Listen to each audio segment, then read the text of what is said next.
built out of structural steel components was that we needed to be good neighbors.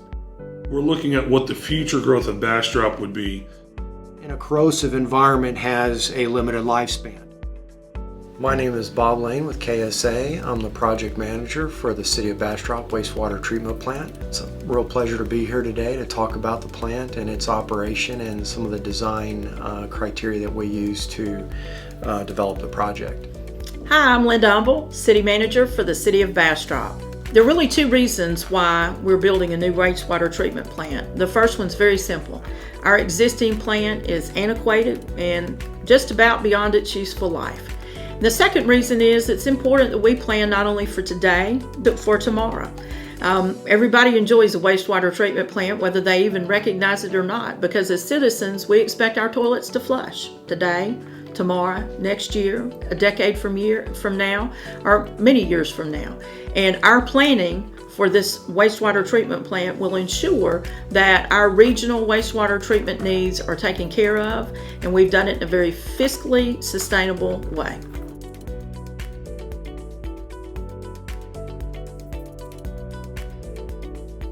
The Texas Commission of Environmental Quality provides design guidance for communities to assist them in planning to satisfy their goals and their needs going forward into the future. So when you reach 75% of your capacity, you have to go into design. And when you reach 95% of your capacity, you have to be under construction. And we're currently working under that schedule. The city's existing 1.4 million gallon per day rated wastewater treatment plant will soon reach its maximum limit and will no longer be able to accept additional flows from new citizens moving into the community. That's where KSA comes in. KSA is going to be providing the community with a new 2 MGD rated wastewater treatment plant to help the city achieve their goals and growing into the future. There's been a lot of important planning, strategic planning, that's gone into the construction and design of this wastewater treatment plant. We're building it not only for the needs today, but it has been designed so as the capacity needs to be expanded, that it literally can be built upon not only twice, 3 times, but 4 total expansions. And our goal in the design of this project is very simple. We want whoever is in charge 40 years from now to look back and say, wow, they got it right. So the reason we have to build a new plant is 1, we're at capacity. 2, the old plant is over 40 years old and needs to be decommissioned. The reason we've selected the current location is because of the growth. And we know that it's coming, but with the shape the old plant is currently in, we need a new plant just to make sure we can flush the toilets and keep that kind of stuff happening.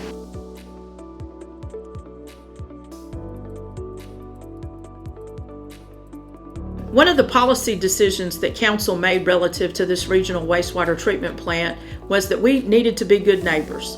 And good neighbors to us is 2 things. 1, the visual aspects of living near the wastewater treatment plant. The leadership in the City of Bastrop asked KSA to help them create and design an aesthetically pleasing wastewater treatment plant. The city staff was really concerned about what is this plant going to look like from the neighborhoods outside of the plant. So KSA worked with the staff and we developed a tree buffer, a landscaping buffer around the wastewater treatment plant. We developed a landscaping fence around the plant as well. This is going to be utilizing a rancher style combination of wooden and stone columns. And in addition to that, we're also providing an administration building that's utilizing the construction materials that closely resemble or match up with the construction materials elsewhere in other neighborhoods in the area. Basically what we wanted to help the city provide is a wastewater treatment plant that's basically aesthetically pleasing from the residential neighborhood's perspective. And the intent is as you're riding down the road or perhaps living across the street one day from this plant, that we look like literally grandma's old farmhouse. And all of the mechanics of treating wastewater will be behind a screen of trees. that would be similar to grandmother living out in the woods. And hopefully the residential neighborhoods that build up over the next decades around this plant will just see that as the farmhouse that's always been there.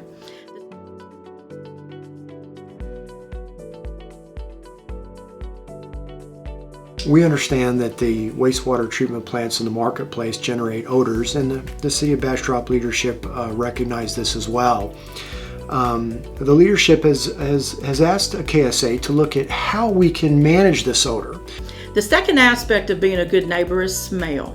And KSA has done a great job of ensuring that all of the technological advances that are available to us today to mitigate smell have been built into this plant. KSA has looked at the odor emissions from their existing wastewater treatment plant and other wastewater treatment plants in the marketplace that are going to be utilizing the treatment technologies that we are going to incorporate in this plant.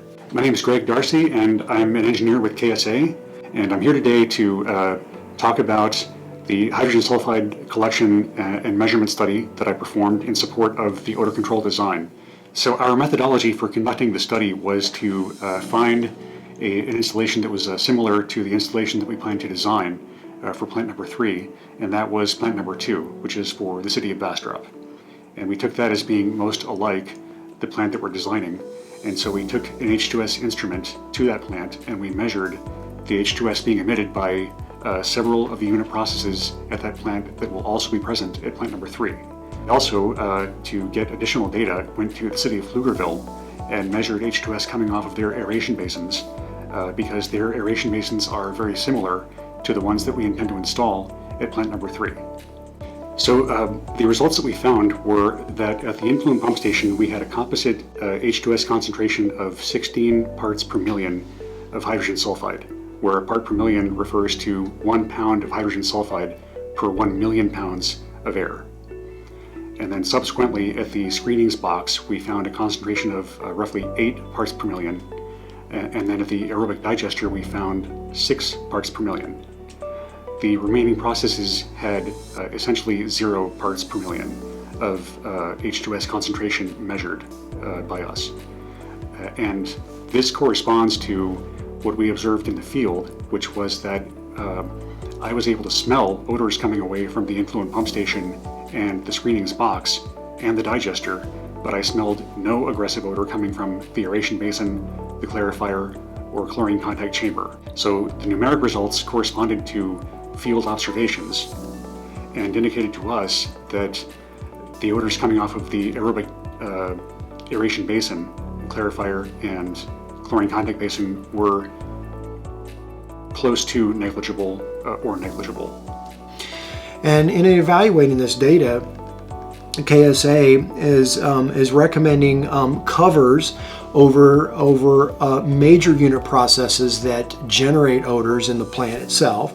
And when we cover these unit processes, we are then going to pull a vacuum out from all these structures and run that air through an odor control scrubber.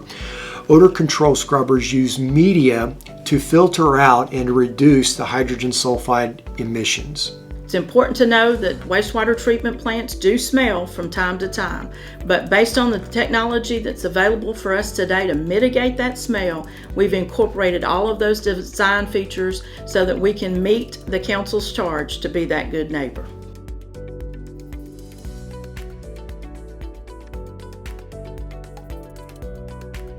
Chris Saylor, I'm the Senior Project Manager overseeing the collection system for the Bastrop project, taking the wastewater, collecting it throughout the city and sending it to the wastewater plant. I'm Jeremy Orr with KSA. I'm a project manager. I've been working for KSA for 8 years. We're working on the collection system portion of this project. So part of this project is also some west side collection lines, which is some rather large pipe. And it has to do with pipe longevity and pipe capacity. And when you're laying out gravity sewer lines, especially trunk lines that convey all wastewater to a centralized treatment unit, you have to consider not only current but future conditions. You need to put in the proper infrastructure.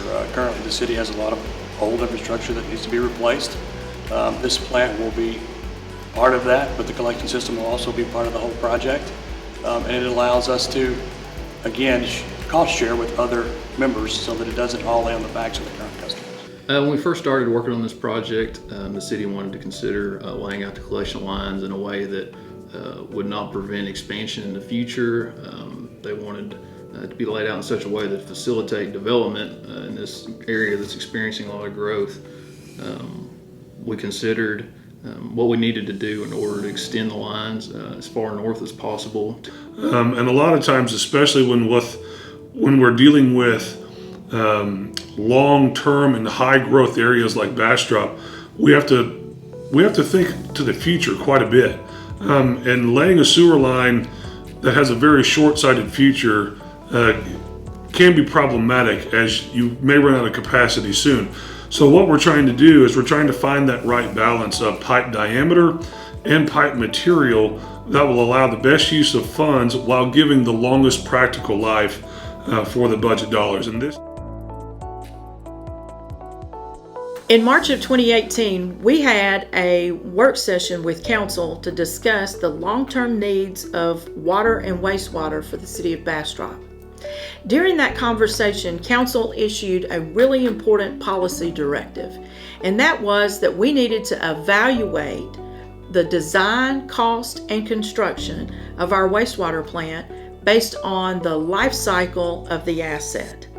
And by doing so, we had to factor in not only the cost of construction, but what would it cost to operate and maintain that system over its useful life. And we've done that. So we feel really good that we're doing the right things right in the construction of this wastewater treatment plant. Yes, it cost a little more up front to get it right, but it pays off great dividends over the life cycle of the asset and how we operate and maintain that facility. Because we appreciate that our ratepayers, our customers, are going to pay for that not only in the construction phase, but in the operation and maintenance phase over its life cycle. So we've taken a very holistic approach in how this facility is being designed, constructed, and maintained. Thank you for watching our presentation today. KSA is truly honored to be here. This is a critical project for both human and environmental health, and KSA is going to be very proud to continue working in your community for many years to come. Thank you.